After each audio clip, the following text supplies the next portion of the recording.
Firishta is also published on human rights issues in Afghan media. So thank you for joining, Firishta. Our second panel researcher is Leah Khan. She is a senior advisor to the U.S. Special Envoy for American Women, Girls, and Human Rights. Her prior role, she served as the Afghanistan Program Officer for the U.S. Department of the State Bureau for Populations, Refugees, and Migration. She oversees the humanitarian response for displaced populations, refugees, and asylum seekers in Afghanistan, and for Afghans in neighboring countries. She also holds a bachelor's degree in political science and a master's degree in the international affairs from the University of Chicago. And now about our researchers who have done some of this amazing research. I'm going to go through them. So first we have Olivia McCollum. She is one of PR's scholars, currently in a second year epidemiology Masters of Public Health student at the University of Washington. Her research focuses on including maternal and child health, biomarker identification, racial and gender health equity, and mixed method studies. Her work, both inside and out the country, focuses on maternal and child health in low and middle income countries, with the particular attention to women's and genders equity within the healthcare system. She is delighted to be a part of this report and hopes to continue her involvement in health research on the global stage. We then have Mabegum, I hope I'm pronouncing it okay, Fayazi, a Fulbright scholar with a master's in data science from RIT. She has a strong background in data engineering and analytics. Previously, she was a data engineer at the Aga Khan Foundation and contributed significantly to the Monitoring Women Empowerment in Afghanistan project. So outside of work, Ma Begum enjoys cooking and various cuisines and takes relaxing walks and activities that foster her creativity and well-being.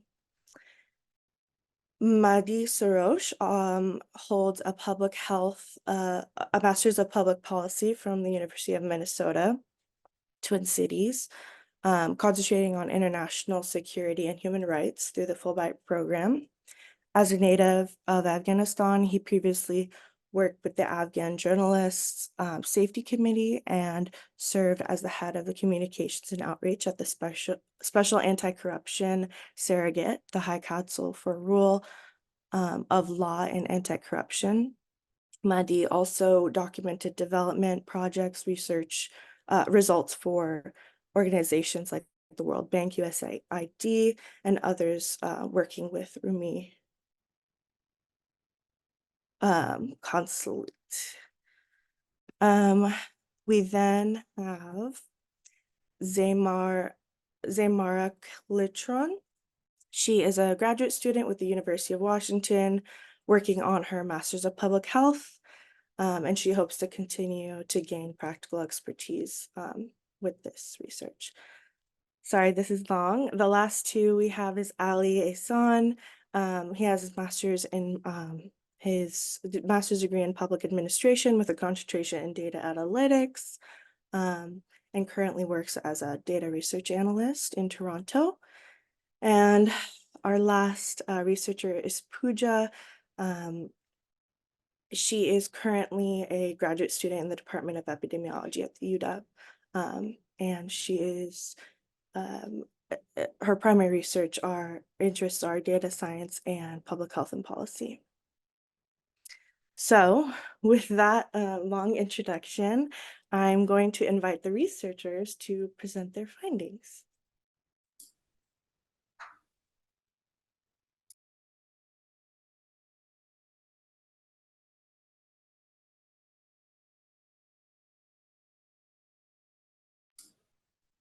Yeah, Pooja, I guess you can just kick off the presentation. Pooja, do you hear us? Yeah, sorry. Hi. Hey everyone. Just give me a moment here. I'm just trying to fix my audio in my video here.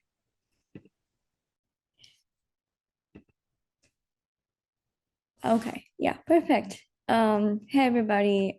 First of all, thank you so much, all of you, for being here.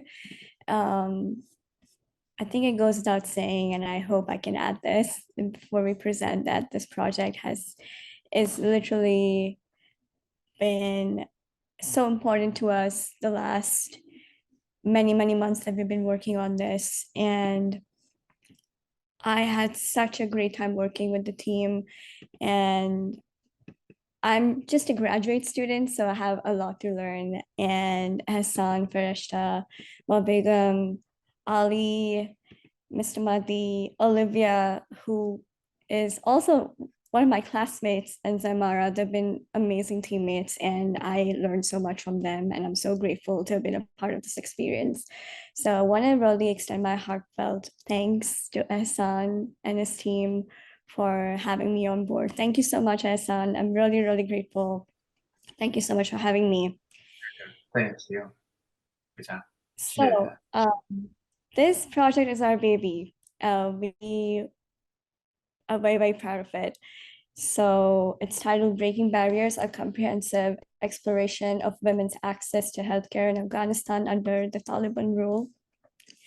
As we all know how dire the situation is, and we really want to acknowledge the really heartbreaking situation in Afghanistan right now. I want to also acknowledge all our researchers on this project, all our research participants who took part in the interviews, and every person that gave their input on this project. We are so grateful. Thank you so much. Next slide, please.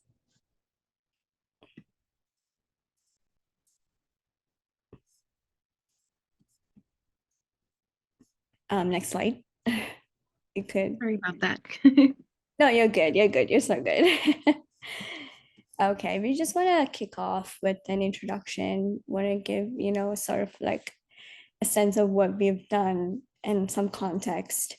So Afghanistan has been through a lot of political turmoil recently, which has really affected a lot of its foundations. It has been through a lot of social political changes that has deeply affected its healthcare infrastructure. And Taliban takeover took place August 2021, and since then, the country has been really struggling with access to healthcare. And of course, it goes without saying that when this sort of a situation happens, it's a lot of times women and children are most impacted during these situations. And the Taliban's policies have led to a shortage in healthcare resources, professionals, hospitals. Basically, everything took a hit ever since the organization took over. And there's also been a significant decline in international aid and help, towards the healthcare industry in Afghanistan. And it has been very difficult for women and children to access healthcare over there. Next slide, please. So we had two primary objectives diving into the project. We really wanted to do a deep dive, fully uncover the layers of healthcare access in the country, pre and post takeover of the Taliban. And we really wanted to emphasize on women's and children access to healthcare, specifically in this context. And of course, we wanted to really come up with, ideas and insights for how to tackle this sort of a situation and how to really help the healthcare infrastructure over there. And yeah, this was essentially what we were going for, going to this project. And we really wanted to highlight how we approached the project and our methodologies. When we started out, we really wanted to do a very comprehensive, a very nuanced. We did not want it to be numbers only, because there are people behind numbers. We really wanted to tell a story. We really wanted to pull focus on the situation and how dire and intense and heartbreaking also it is. So we decided to do a mixed methods approach, which includes both qualitative data and quantitative data. And then we put them together, and we came up with a lot of analyses and insights as a result. And we had a better understanding of the healthcare landscape also. So yeah, next slide, please. So healthcare access, we wanted to come up with a concept for access over there. And the best way to probably go about this, we wanted to really define it by access and, accessibility. So we went through 3 kinds of access. So it would be physical accessibility, where there would be physical, you could physically reach out to healthcare resources, especially in rural areas and areas with a lot of minority populations. And the second type of accessibility would be financial accessibility, where we are talking about affording healthcare, being able to make sure that you have, there's feasibility in like accessing healthcare, and there's like a plan to really how you have all the steps in and make sure that individuals are getting the healthcare that they deserve. There's also the cultural accessibility, where we want to be very inclusive and mindful of the various cultures in the country, and we also want to be respectful and mindful of the norms that have been set in place. So because Afghanistan, like any other country,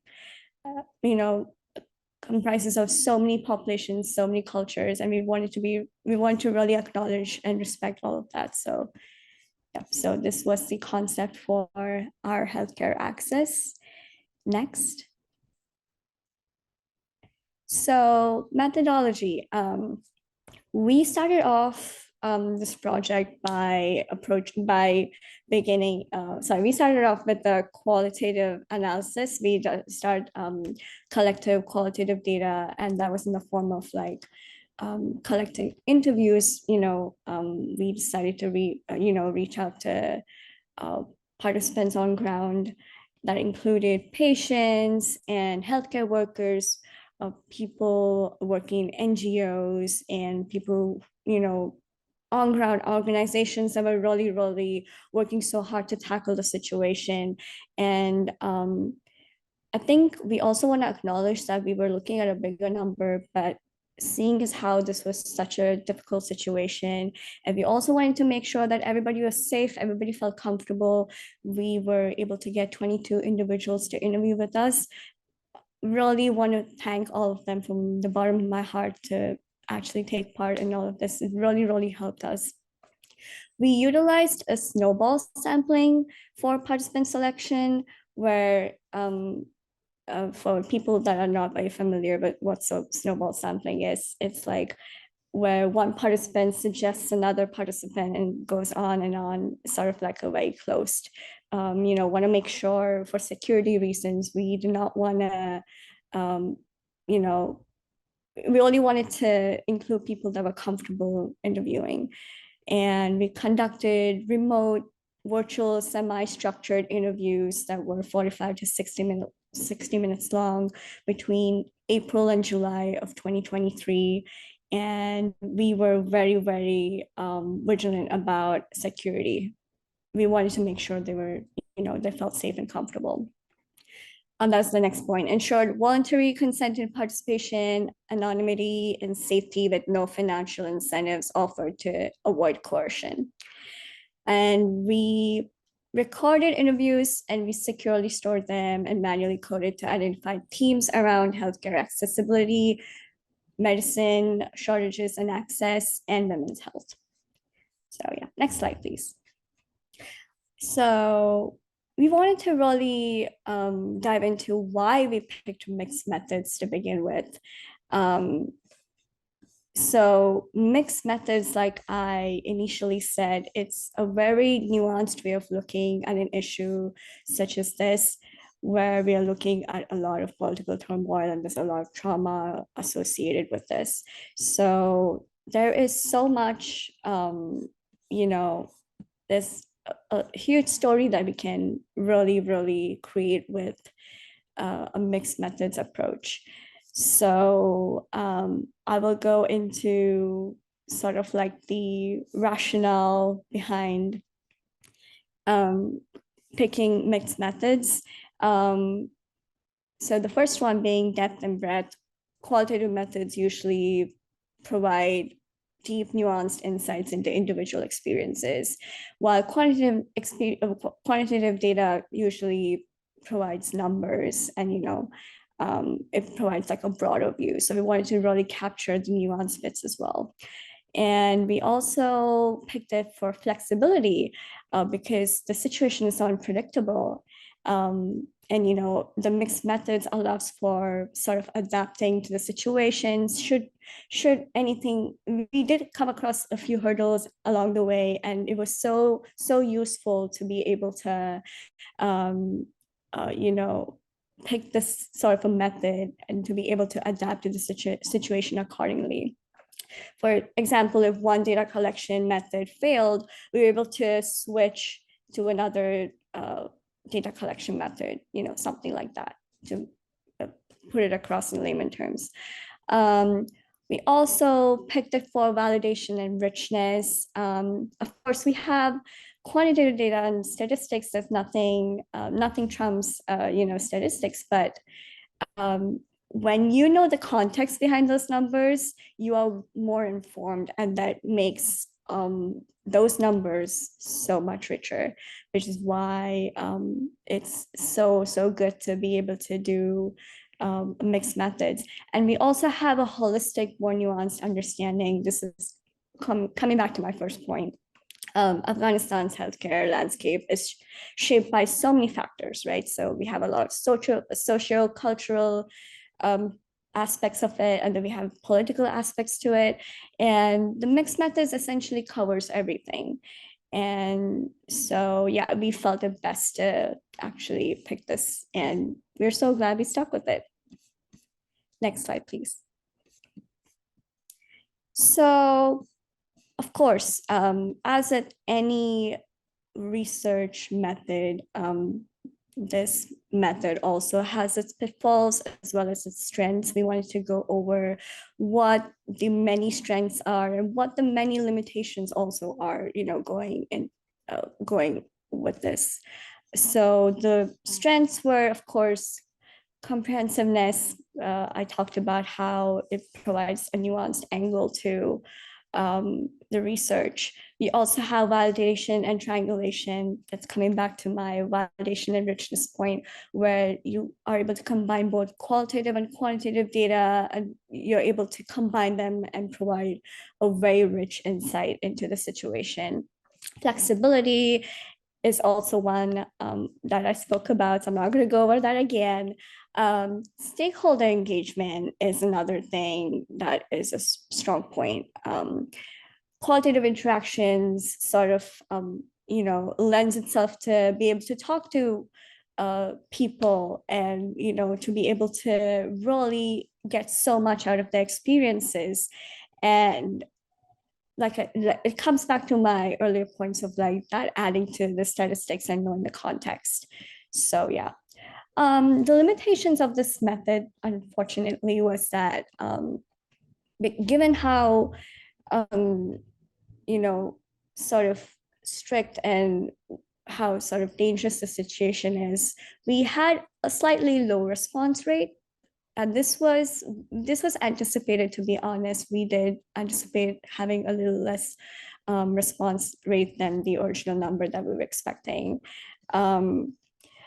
There could also be like a data overload, where if we are not balancing the two methods right, we could be looking at a situation where there's overwhelming of data and there are a lot of key themes that we could be overlooking. There could be too many themes coming together that we are not able to like narrow it down to the themes that we actually need to look at.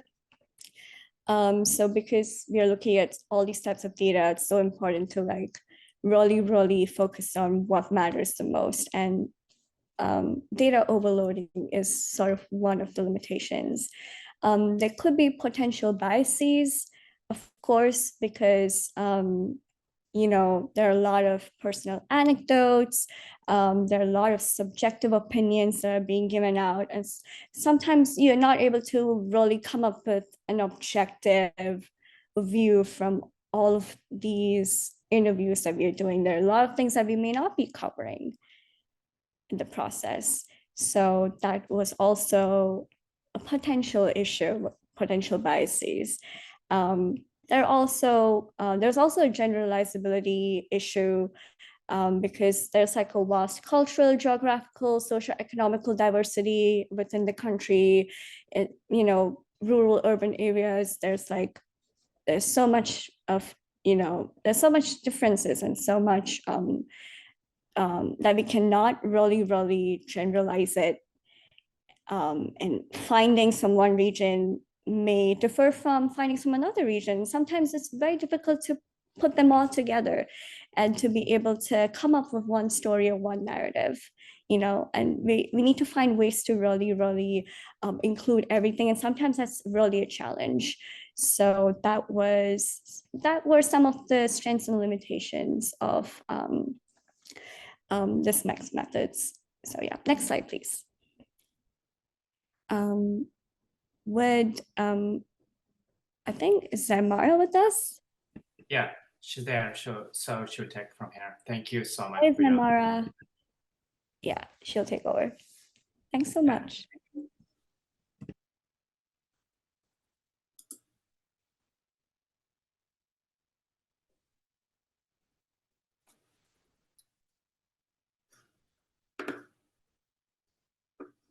Hi, Zamara. Do you hear us? Is she around? She left the room. I didn't see her come in. Can we go over this quant? Who can go over the quant section?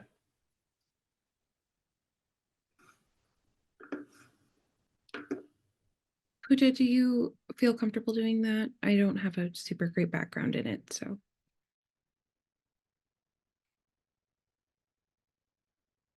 Is Mobegum with us? She's not. She's not here? Okay, hold on. Just want to make sure. Yeah, Zamara left some notes below the presentation, so you can just go through some of those. I'm sorry, did you say Zamara is with us? No, she left some notes, like, the presenter notes down the presentation if you have, so you can look into that and it gives you some idea. I can also go over qualitative while you do that, Pooja, if you'd like to familiarize yourself with it. I think Yeah, so, of course. Go for it. Go for it, Olivia. Fantastic. That'll give us a little bit of time to take care of that. So, hi, everyone. My name is Olivia. I helped on this project within the last few weeks, just kind of going over the last little bit. I have a... Oops. Can everyone hear me? Yep. Okay. I have a pretty robust background in qualitative data, and so I worked on some of the qualitative findings for this project. So I know there's a lot of text on this slide, and so I know that that's a lot to look at, so we'll go over it together. I just really wanted to highlight some of the really important aspects of the qualitative findings and the quotes that were really influential for me and for the report. So our first section in the qualitative findings is the impact on women's access to healthcare services. So these quotes are coming from our participants. Participants were all over the board in terms of occupation and positionality, including doctors, nurses, midwives, and then some other stakeholders as well. So there were some key findings for the women's access to healthcare services specifically, including discrepancies between rural and urban healthcare service access. So the more rural, the worse the outcomes were, unfortunately, in terms of accessing healthcare. So fewer options were available to women who were living in rural areas of Afghanistan in comparison to those in urban areas. But as we'll see later, even the urban sections in the country are quite burdened by lack of supplies and lack of providers. So then also we had some very interesting responses, including the male chaperones who are required to be with women while they are accessing healthcare services and leaving their homes to get healthcare. And these men can be family members usually, and they are required for women to leave and visit healthcare centers, which is a huge burden for women in terms of being able to access their care. There are really strict rules on coverings and clothing, and without the adherence of women to wear these specific coverings, sometimes they are denied care completely, which is even in urgent situations, they are not able to access care. Additionally, there were a lot of responses that mentioned that maternal health care and reproductive health care are suffering substantially. We'll discuss that in a couple slides to explain why maternal health care and reproductive health care are suffering. And most of that has to do with the fact that women's healthcare is primarily done by female providers, and those women providers and female providers are just not as accessible anymore, unfortunately. I'm going to go ahead and read some of these quotes. These are all de-identified, and that's really important for the safety of our participants. So the first one says, "The situation is really bad. My sister is in a province in northern Afghanistan, and she is the only trainer. The Taliban went to her clinic, and my sister wanted to talk to them. They put a curtain in front of her and warned her that if a patient comes and is dying but does not have full hijab, you cannot treat her." So this is another example of those facial coverings and strict interpretation of religious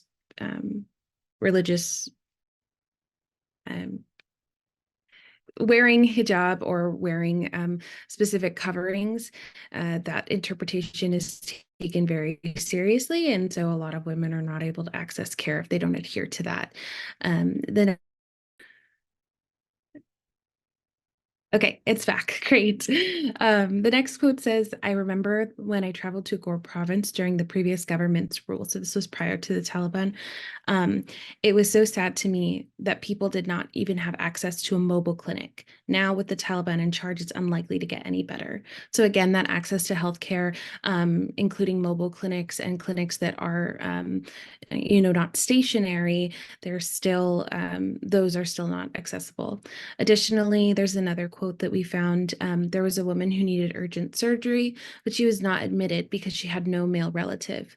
The Taliban's rules are not helping anyone. They're just causing problems. So again, this is a great example of the male chaperones that need to be there in order for women to access their healthcare services. So the next section of the qualitative findings, we found that there was a huge lack of supply and adequate funding, which is, of course, going to be a huge concern, considering that healthcare is incredibly dependent on supplies and funding. So there were massive delays in medication and supplies. This was mostly due to border closures with neighboring countries that we found through our qualitative findings.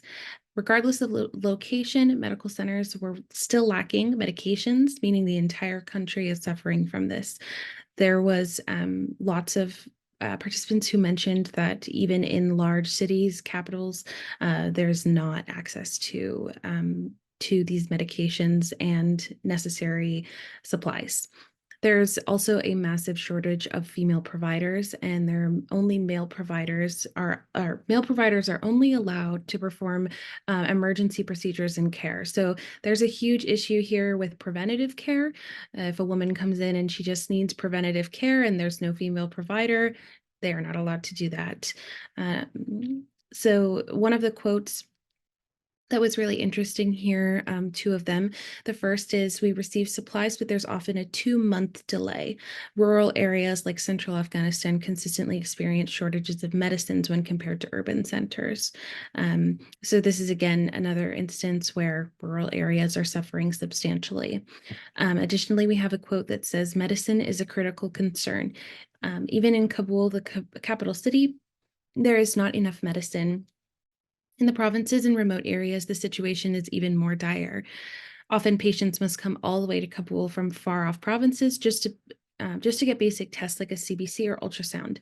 It is a big problem for women, especially bad now with the Taliban in control. So again, preventative care and maternal and reproductive care are suffering substantially. And this is our final section for the qualitative section of our presentation, and that is the impact of education on healthcare for women. So education, not just for women, but education in general, is incredibly impactful on healthcare systems, and that is present in all healthcare systems around the world. The more educated women in healthcare that you have, the better your outcomes will be. So there was a complete halt on female university enrollment and female provider training after the Taliban took over. The recruitment has to be expanded outside of the country due to the lack of female providers for essential services for women. So healthcare organizations are moving outside of Afghanistan to be able to get these female providers, which has a number of issues, because that just means there's not as many providers and they are not native to the country, or understanding of the situation as someone who was living in the country might be. There's a prohibition of education, and this has also caused qualified women previously enrolled in healthcare programs to be unable to obtain their credentials. So they are out of work and the country is without care, which is a huge issue and very sad. The next quote some of the quotes that I found in this that were especially interesting were, Afghanistan's ability to sustain itself is at a risk without female healthcare workers in just a few years. Afghan women and girls have a strong desire to work and study freely, but the Taliban is confining them to their homes. Some of these quotes are very hard to hear, but I think that they're extremely important. And that one really is difficult for me to hear as a woman in healthcare. And I'm sure many of the women on this call also agree that that's very, very difficult to hear. The next quote here is that women are not allowed to attend universities. It has been 2 years since the last female doctor graduated. I fear that we will regress to a situation similar to 20 years ago when we had to recruit doctors from Tajikistan. So again, recruiting doctors outside of the country and not being able to access the amazing minds of the women in Afghanistan is truly a travesty, and is not only an issue for women's advancement within the country, but has a huge impact on healthcare. Pooja, would you like me to go to the quantitative section so you can cover Yes, that? please. Thank you. Yes, please. So sorry about that. Let me go back here. I thought I was going backwards. You're Here we go. good.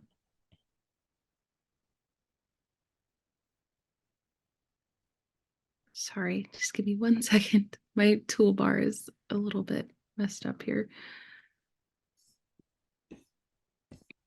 Okay.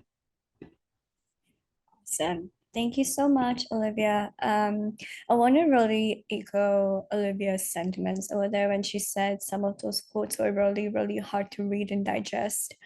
It's not easy to, I'm sorry, my camera's off still. It's not easy to read this, and it really, really hurts to, sit in the comfort of our homes and to be able to read this, and it's sort of like, the other side of the world is really, really struggling, and it's not really it's really a feeling of helplessness, and it's just really heartbreaking. So moving on to the quantitative findings, I'm going to try my best to go with the numbers. It's not going to be the most interesting part of the presentation because there's not a lot you can describe with numbers. I'm going to try my best to really go over all these amazing graphs that the team put together. So yeah. So, Thank you. We got Samara in the room if you want to oh, see hey, some Samara. Oh, surprise. hey, Samara. Yeah. Do you hear that, Can you Samara? hear us? Sorry about that, you guys. Yeah. I think we can hear you actually. Can you hear me? Pretty quiet, Samara. I think Yeah. Yeah, you can go ahead, Pooja, until she's back, fully back. Okay. No worries, no stress. Um, so I'm just gonna quickly go over the well, so we divided into a bunch of findings that we had, and the first things we're gonna look at is the health infrastructure in the country. So this is a graph that talks about the number of public and private hospitals, doctors, health associate professionals, and health facilities in the country by year according to the statistical yearbooks of the National Statistic and Information Authority under Taliban control. So health associate professionals account for the majority of the healthcare professionals in Afghanistan. The essential official definition of healthcare workers are people who perform technical and practical tasks to support diagnoses and treatment of illness, disease, injury, and impairments. And examples of occupations under this classification include community health workers, technicians, and dental assistants. According to the World Health Organization's data, Afghanistan had 2.54 medical doctors per 10,000 population in 2020, which is not a good number, which should be very telling of how bad the situation is. In comparison, neighboring countries reported the following ratios. Pakistan had 10.84 doctors per 10,000 population in 2019. Tajikistan had 17.08 in 2014. Iran had 15.14 in 2018. And according to these statistics, there are 3 doctors for every 10,301 citizens. Next slide, please. Can you hear me?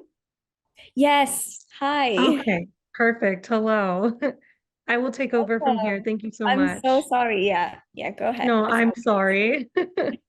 all yours. Okay, so this next graph here, we're looking at the number of specialists in Afghanistan by area of specialization. Of these specialists here, 57% are based in Kabul. And while over half of the specialists in the country are located in Kabul, only 16% of the country's whole population resides there. And the country has a population of around 40 million people. And with that amount of people, it's concerning and shockingly low, some of these specialties, such as tuberculosis. There's only 47 in the entire country. And you'll see later on when we go over the diseases, just how significant tuberculosis in itself is in Afghanistan right now. So the low number of specialists is most definitely contributing to lesser disease outcomes as well. Next slide, please. Thank you. So here we have the number of health provider type by gender. And this is this is for the past 3 years, and there's a clear disparity here. While there have been increases, the female providers are definitely less.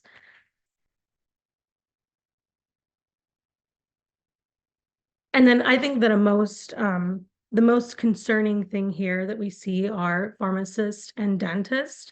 These are such important professions, but overall there's less than 300 in total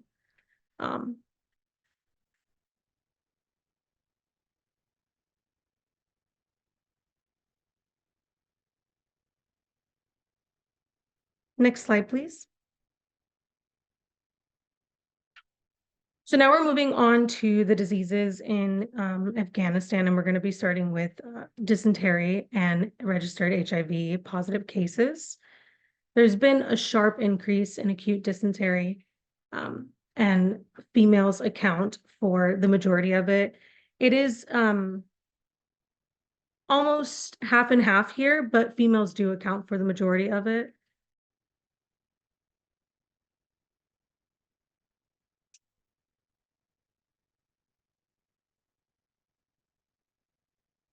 I'm sorry, give me just a second. I'm having a bit of difficulties.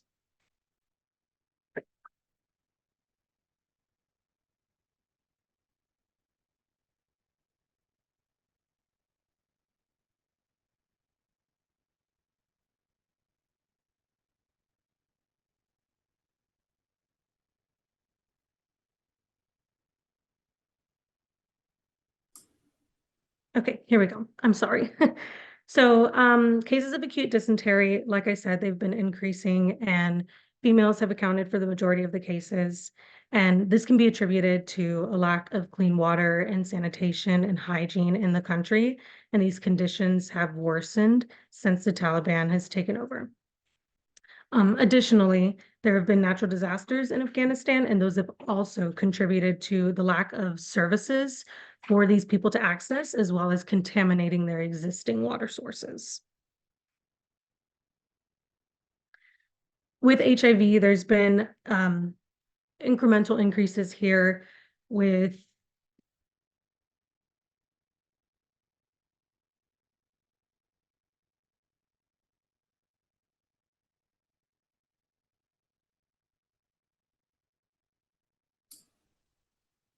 We can't hear you, Samara. Do you hear us? Can you hear me? Yes, now. Okay, I'm so sorry. It's okay. Okay, so you can hear me, right? Yes.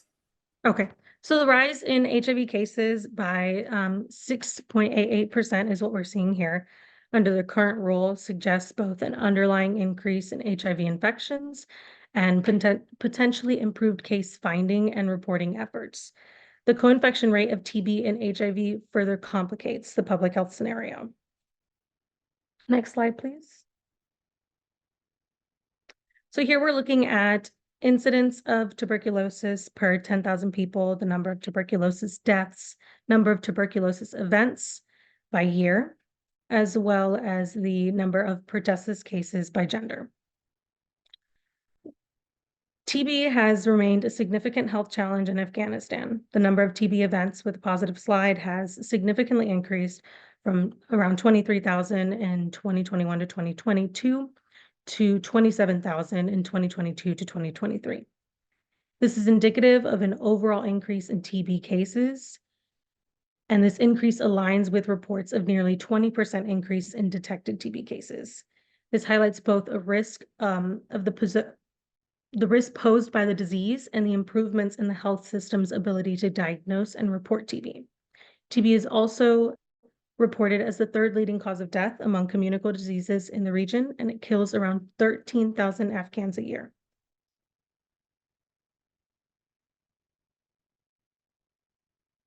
Next slide, please. Oh, I'm sorry. Can you go back? There we go. So pertussis here. The overall pertussis rates have seen drastic increases, more than doubling in females from 2021 to 2023. Vaccination programs have struggled amidst the Taliban-run government as an overall shortage of medicine, vaccines, and equipment exist. Additionally, some have delayed their children's vaccines due to fear of violent events they have witnessed. Shortages of supplies and funds, as well as the threatening atmosphere, have contributed to this sharp increase in pertussis cases, as well as the gender disparity that we're seeing. But in this last year, we have seen that the gender disparity has closed there, and that females have been significantly impacted by that. Next slide, please. So here we're going to look at diabetes by gender, as well as the number of patients with high blood pressure by gender. Diabetes has increased steadily for the populations in Afghanistan, with prevalence remaining higher for females. The statistical yearbook does not state the type of diabetes included in this data, and due to a lack of disease surveillance since the Taliban takeover, there is no way to alternatively determine the rates of diabetes. An overall shortage of medicine, supplies, and health professionals to provide education suggests that patients with diabetes are unable to properly manage their disease.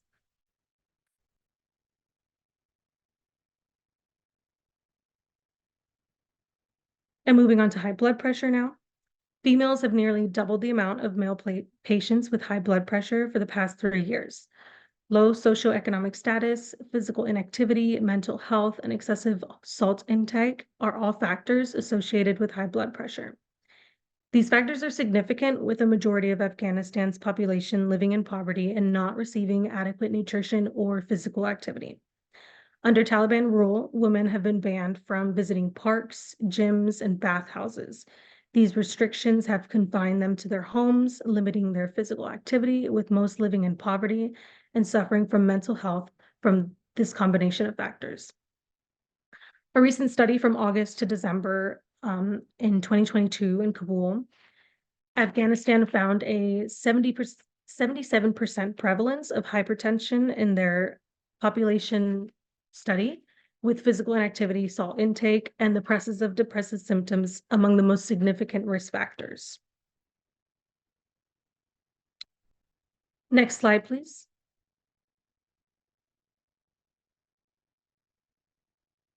So here we're going to be looking at the number of stroke patients by gender, as well as the percentage of heart disease by gender. Males and females have experienced a significant increase in stroke patients in the last 3 years.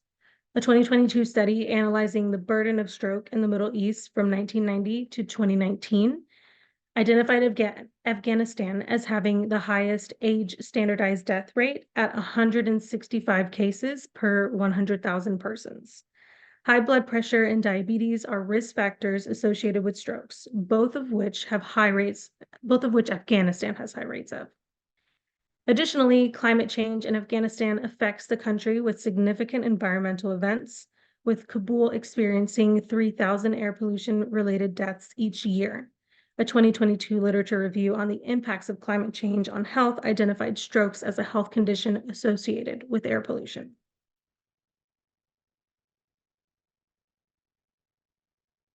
The number of patients with heart disease has increased from 18,700 in 2021 to 22,900 in 2023.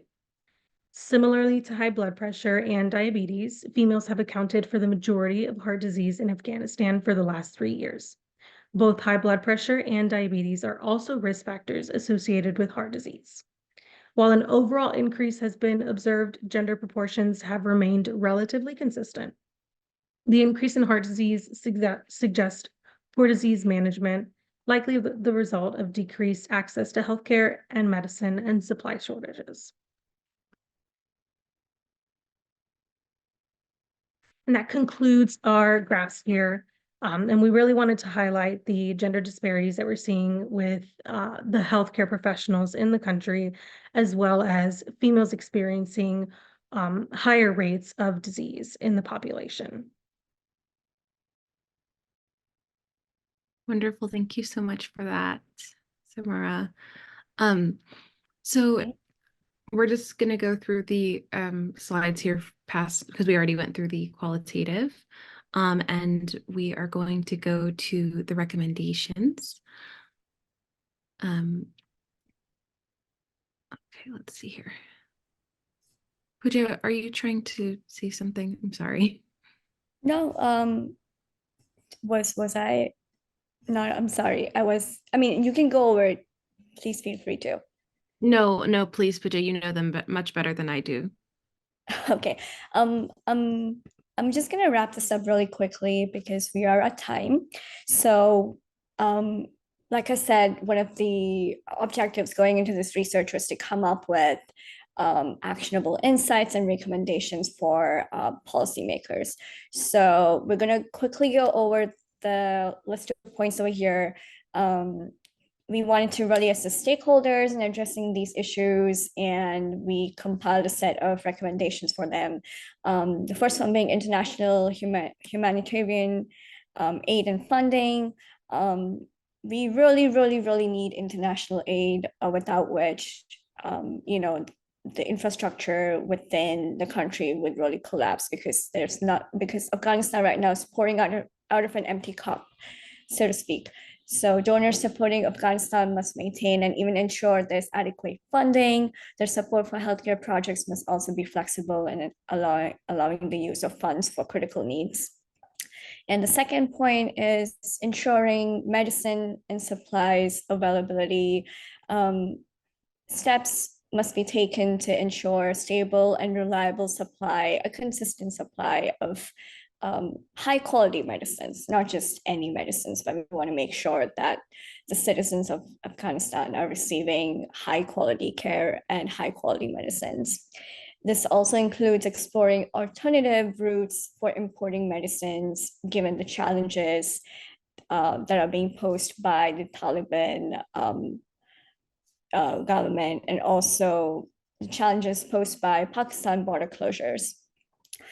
There's also expanding healthcare infrastructure where we, especially in rural and underserved areas that really do not have a lot of resources that they can access, involves building new healthcare centers and clinics and increasing the number of healthcare workers also working in those clinics and just improving existing facilities.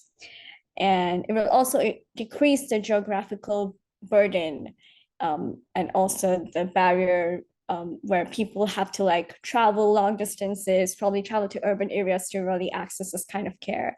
Training and education, it goes without saying that education goes such a long way. The more aware we are of a situation, the better situation we are in to combat a certain problem.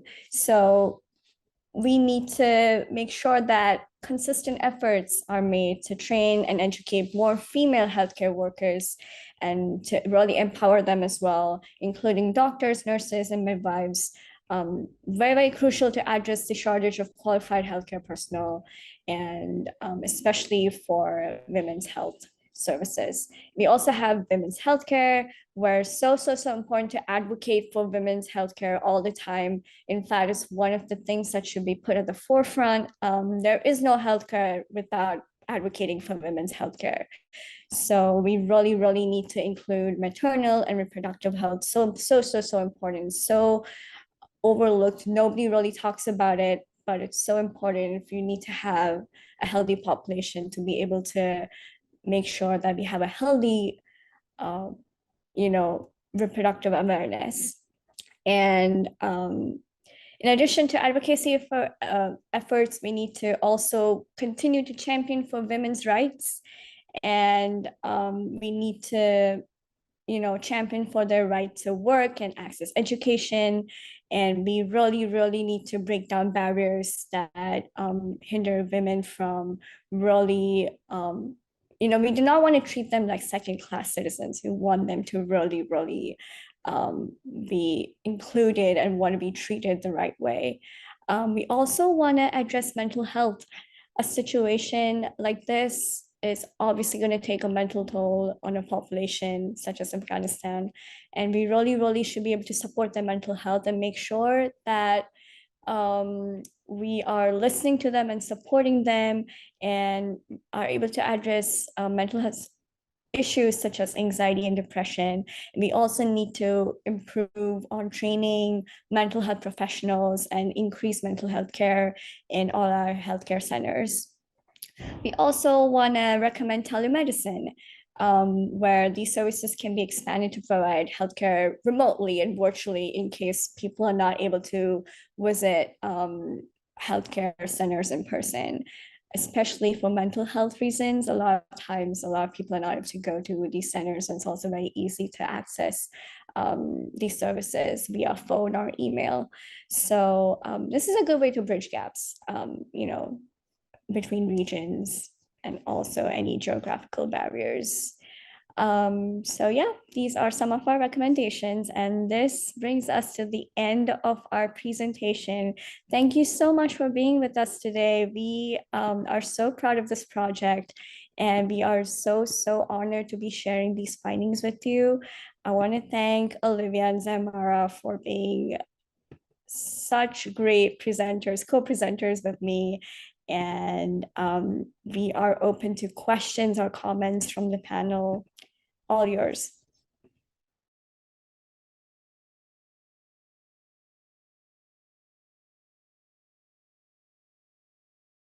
Yeah, so thank you to the researchers for their dedication and hard work. This work really gives a voice for the Afghan women that cannot speak for themselves.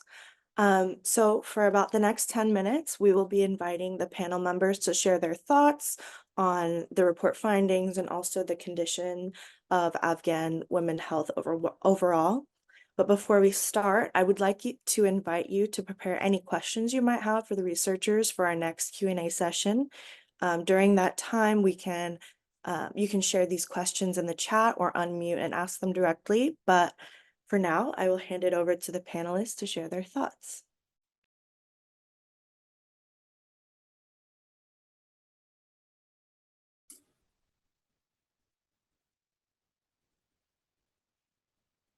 Yeah, first, John, feel free to jump in. Thank you, Trishta and Dia, for coming in. We really appreciate your time and your kind of thoughts and perspective on this. Thanks so much, Jason. First of all, I would like to congratulate Super Session, the wonderful team, for doing this great job and working on this great report. It's a very timely report, and at the same time, it's a very important issue that needs to be captured, and very great recommendations at the end, which I hope that those who are doing advocacy for Afghanistan can pick from those recommendations and can work with the policymakers and those who can influence the situation in Afghanistan. I was impressed to see how well you've combined the quality and quantitative data together.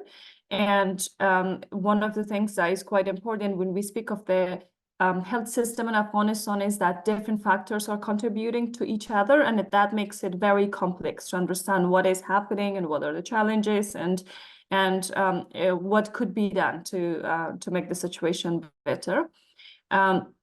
One of the things I wanted to highlight was that we need to know that the Afghanistan health system has always been reliant on aid, which means that once after the Taliban takeover, with the decline in funding, with the decrease in international funding and aid for Afghanistan, especially the development aid, the health system is at the brink of collapse. And as your findings resonate, pretty much the fact that there is not enough medicine, there's not enough medical supplies, but at the same time, the Taliban restrictions on women is making it difficult for women to access. The Taliban ban on education, for example, is one of the huge factors, because literally there is no education, there is no training for female healthcare workers, and we never had enough female healthcare workers. On the other end, the Taliban are not allowing women to be seen by male doctors, to be provided with health services by male doctors, male nurses, especially in the rural areas of Afghanistan, which means that it is a vicious circle. In one way, you're not training women. In one way, you're not training female doctors, and in another way, you're not letting these women to be seen by male doctors. It means that Afghan women do not have access to their right to health, and I don't want to say basic health. It's right to health because it's a very basic fundamental human rights of them, and because of all these factors contributing to each other, it has become so difficult for women in Afghanistan to access these healthcare services. In terms of recommendations, I would like to speak more about the recommendations that you have that you had at the last slide of the presentation. It's important because when we speak of the facts on the ground, you have spoken to people on the ground who have told you that they cannot access healthcare services. You have spoken to female healthcare workers who are speaking of the restrictions that is in place on them for them to work. But at the end, what really matters is that what we can do to help. And the health sector is one of the very few sectors or issues in Afghanistan that there is a space for change. Because no matter how much advocacy we have done the past 2 years, we haven't been able to press the Taliban to reverse course on ban on education for girls, for example.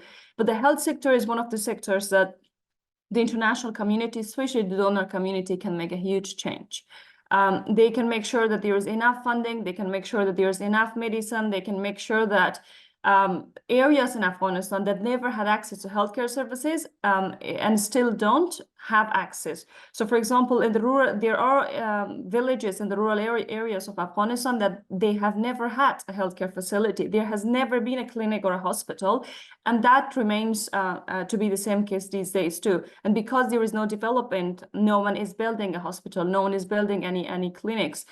And the Taliban are not allowing the mobile team clinics to provide healthcare services because of the restrictions on mahram. Female healthcare workers need to be accompanied by a mahram, a blood related male family member of the family when they travel. So I mean, these all together are making it very difficult for women to have access to their basic healthcare services. And I'm glad to see that your team has worked on that and you have very robust recommendations. I will stop here. Thank you.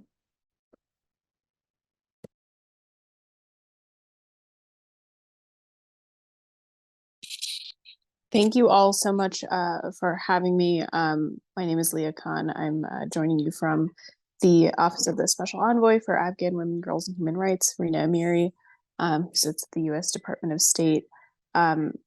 Very happy to be involved in this robust discussion and truly thankful for the work that the team has put into the findings of this research report and presentation. And you know, I don't have, I think, too much to add to Fareshta's excellent comments and analysis of the situation. I think maybe the as far as the mandate of the special envoy is concerned, I think in addition to recognizing the dire situation on the ground facing Afghan women and girls in all contexts, but in particularly access to healthcare, as well as the conditions facing the entirety of the healthcare system itself inside Afghanistan. I think one of the primary concerns, as far as our office has seen, is the follow-on effects of the next generation of female health providers and healthcare staff and medical trainees and doctors, and the women in those spaces that have either been cut off from accessing their medical schools or training, or restricted so heavily that they can't really practice at all or train under the necessary medical personnel to provide services to those in need. And I definitely think that, as it's referenced in the report, we are very concerned about not only just the number of female medical personnel that can practice inside Afghanistan, but also the chilling effect that the Taliban's restrictions have, even in spaces where women can work. Fareshta makes a great point that, yes, the healthcare sector inside Afghanistan is one of those places that can, potentially be molded and shaped a little bit by international advocacy and to put pressure on the Taliban to reverse some of those restrictive edicts and restrictions on women and girls in those spaces.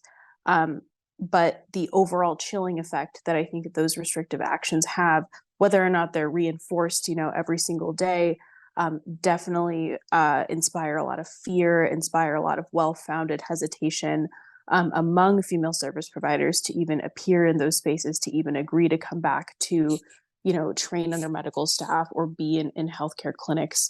So I think that coupled with just the absolute, dire situation caused by the bottom falling out on international aid and resources available for healthcare, I think we also are deeply concerned about what this generation, potentially a lost generation of female doctors and female healthcare providers, inside of Afghanistan, the effects of that.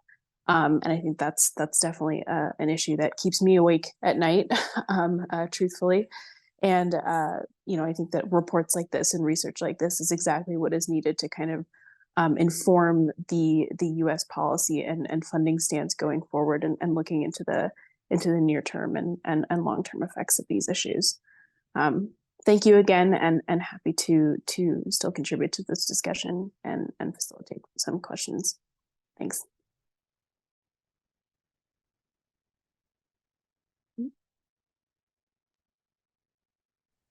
All right, thank you so much, Ferishta and Leah, for your valuable contributions to the discussion. Your insights and expertise help us greatly as we progress in our research endeavors. So now we would like to ask you all to either ask your questions directly or share them in the chat room.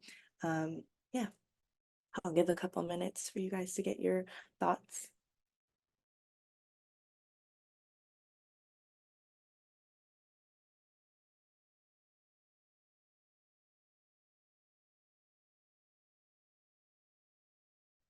There was a question put in the chat by Amaya. They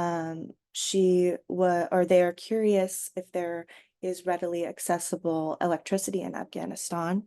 Pooja replied, saying electricity still remains inaccessible to a lot of regions in Afghanistan. And we need to acknowledge that the lack of basic services such as electricity and the facilitation of services like telemedicine. So yeah, if there are any other questions. I just wanted to add to that, Leila, if that's possible. I just wanted to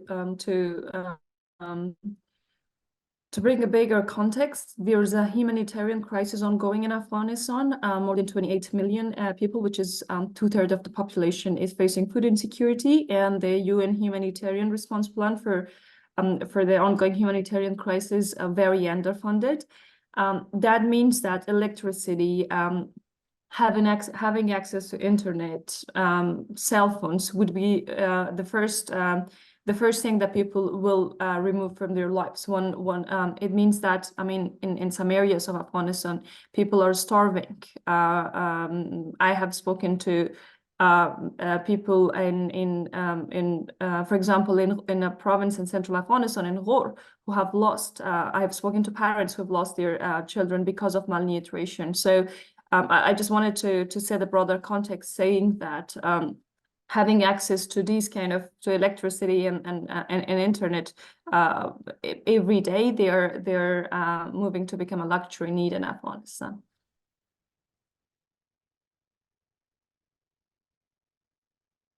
Yes, thank you, Ferishta. It's very important. Are there any other questions?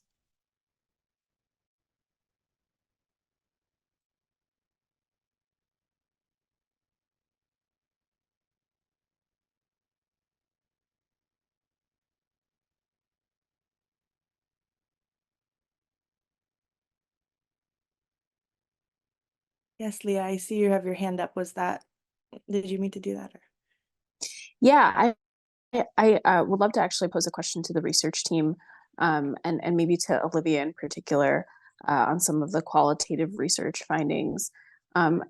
Interested in your assessment of some of the issues kind of cited from some of the women whose quotes were collected from the interview process, about access to training, or women or female medical students that don't have continued access to their education, and the effects that they're aware of.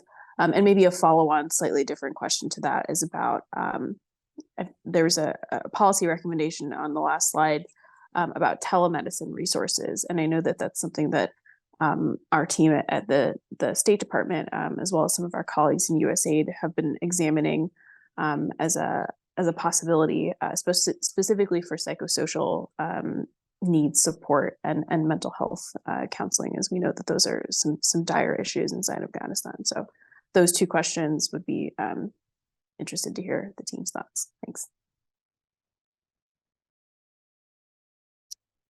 Yeah, so I did not do the qualitative analysis, and so I don't have a ton of the information in terms of background. I know that Muddy did that with a lot of the qualitative work, so I don't have a lot of the context per se. Um, so if Muddy wants to answer that, that would be fantastic, because I don't really have the best background in terms of the transcript. So.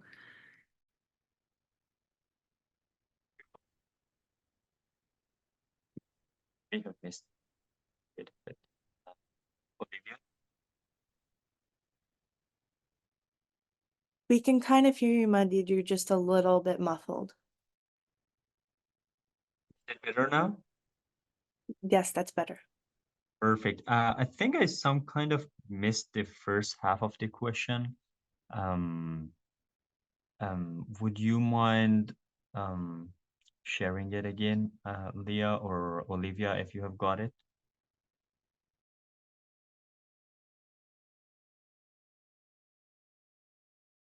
Oh, yeah, yeah. So I believe the question was regarding the Wolf. I know that there was this part on the telemedicine, but also women's women's care, or I'm sorry, I'm trying to admit people at the same time. So women's healthcare in terms of or women's involvement as medical students, and their access to finishing their education, and getting the credentials, and kind of where they are in that limbo phase as well, in terms of being able to finish their education, but also being able to practice, and then not having that option, and what kind of happens after that. Yeah, yeah, I did the qualitative analysis, and we had some, I think, 3 to 4 of those interviews mentioned this, that they had, especially girls who studied before, like, or have been studying medicine, maybe one of the fields, to become a doctor or a dentist or a nurse, or a midwife, and they have not been able to continue their studies. And some of them who finished their studies, they were saying that there are hurdles for them in taking or receiving their bachelor's degree or their documentations from the Ministry of Higher Education. I assume that's the organization which provides the certificates. So they had those struggles, and most of them, at least based on our understanding, had no idea of like what to do. They don't know what strategies they should use. I think maybe they're, primarily hoping for something to happen, but given the situation and the um, circumstance in Afghanistan, and each day new harsh edicts coming, I think the future does not seem very promising. But still, those girls and women were hopeful. Um, some of them who studied medicine, or they have been in their last years of education, although they did not have the certificates, they were hired as nurse, or they were helping their at least communities, but not like someone who have proper documentations or who is certified, but they were helping. Um, that is about that. And regarding the telemedicine, I think I agree with you regarding the mental health. It is a huge help for so many Afghan women. But unfortunately, I also think agree that this telemedicine health will not support the most needy women, which they mainly live in rural areas. And in rural areas, you basically do not have much of good internet connection. And even if you have good internet connection, I assume a woman might not be able to activate the package, because you have to choose between putting food on the table or buying an internet package and seeking mental health support. So that is, I think, an issue for many Afghan families back in Afghanistan. I hope I've been able to provide at least some clarity on the questions. Thank you. Thank you, Mahdi. It looks like we have one more question in the chat. Zara asks how we can improve the health situation in Afghanistan under current Taliban rule, or how can we encourage development organizations to undertake more health projects for Afghanistan despite the numerous limitations imposed by the Taliban. So if anyone wants to answer that question. Thank you. Lily, just, before we jump into that question, I just wanted to really, kind of shed some light on the question that Leah raised. I think it's very significant. It's such a strategic question. Like, basically, if you're going to fund initiative and support, health service initiative in Afghanistan, what is the mechanism? So I think there is a concern about the transparency of the processes. Like, as the SIGAR report recently published, they have unveiled some really concerning issues with so many of this, so much of this humanitarian aid has been redirected by Taliban for their own interest. So I guess if there is any type of discussion at the U.S. Department of State or USAID in terms of supporting some health service delivery initiatives, I guess there should be really a concrete mechanism of scrutiny for how this fund and support get to the communities there. And understanding the Afghanistan context, I see a lot of potential flaws and resource being wasted by Taliban and people who are in the power at the moment. So that is the only concern that I have. And I hope, that somehow these reports and this discussion can make its way out there so that the people and the humanitarian agencies and the funding institutions, they really, think about the transparency aspect and the scrutiny and the monitoring aspect of the funds and the resources that they allocate for the health services in Afghanistan. I hope I could contribute to at least to a section of the question that you raised, Leah. Thank you. Stop here. And we can go to the next question. There's no thoughts.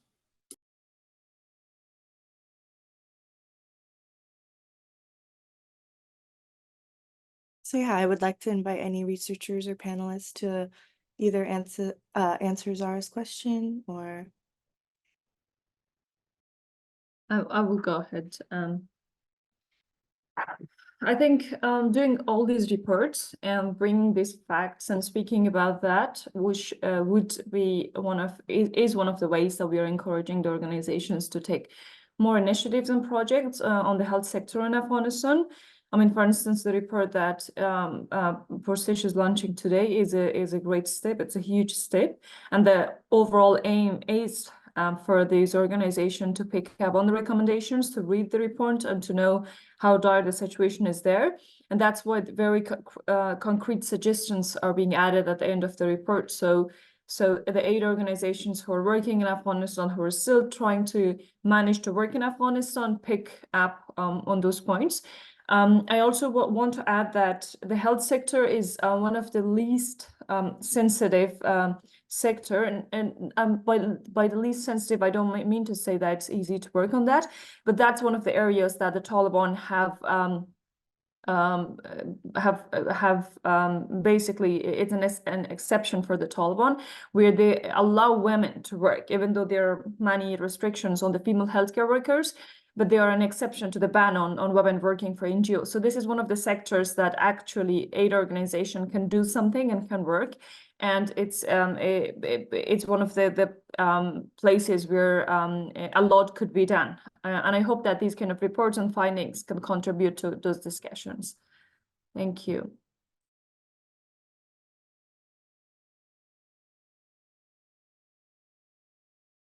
All right, I'm just gonna have one last call for any questions anyone might have. I know we're at time. Yeah, so if there aren't any more questions, I would like to thank everyone for your participation. I know that I have learned a lot about the condition of Afghan women's health, and I know it's vital to understand this when investigating ways to alleviate their struggles in the future. So I already put the link to the published report in the chat, but I will paste it again now for those who recently joined. So this link will take you to our website, and you can see the report for your viewing. We will continue our research and advocacy for Afghan women. We are open to any future partnerships and collaborations. You have our email and phone number on the website for any comments, feedbacks, or partnerships. But until the next event, take care and have a great holiday.